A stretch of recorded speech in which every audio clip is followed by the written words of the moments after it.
जय शिवराय भावांनो. तर आज आपल्याला कळणार होतं की आपल्या पारनेरचे आमदार कोण होणार आहे. तर आपल्याला पहिलं भरायचं होतं पाणी. मग इकडं पहिले मोटर चालू केली आणि इकडं पहिलं पाणी भरायला आलो. तर आपल्याला आहे ना कांदा फुगायचं औषध वगैरे सोडायचं होतं. ते औषध वगैरे सोडलं आणि इकडं कांद्याला आहे ना पाणी वगैरे आहे ना फुल भरून टाकलं. आणि मग इकडं गावात आलो. आपल्या भैरोबाची इथं होम होता. मग इकडं होमाचे वगैरे पाया पडलो, देवाचे वगैरे पाया पडलो आणि इकडे आहे ना मतमोजणी चालू होती. तर मतमोजणी चालू होती तिकडं आलो पहिल्यांदा. तर इकडं पण फुल गर्दी झाली होती. तर इकडं सर्वजण आले पण होते. मोकार गर्दी या ठिकाणी. इकडे गौरव इकडे आपले बाकीचे पोरं पण आले होते. आणि इकडे ना फायनली आमदारकीचा रिझल्ट लागलेला आहे. तर आपल्या पारनेर तालुक्याचे आमदार काशीनाथ दाते सर झालेले आहे. तर इकडं फुल गुलाल वगैरे फुल राडा करून टाकला होता पब्लिकने. आपण पण रॅली बघायला आलो होतो.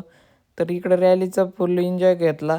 तर पारनेरचे आमदार कोणी पण झाले, फक्त आपल्या पारनेरचा विकास केला पाहिजे. बघू आता काय होते पुढच्या 5 वर्षात. आलो होतो तर इकडे रॅली वगैरे बघून झाली. आणि आपल्या भैरोबाचा पण इकडे कार्यक्रम होता.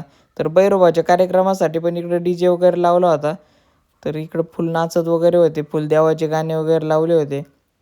तर इकडं मस्तपैकी हे झालं. मग आम्ही इकडे ना मंदिराकडे आलो होतो. इकडं मंदिर पण एवढं भारी सजवलेलं होतं, तुम्ही बघू शकता. तर आम्ही सर्वजण आलो होतो आपल्या मंदिराकडे. इकडे महाप्रसादाचं पण नियोजन होतं आज.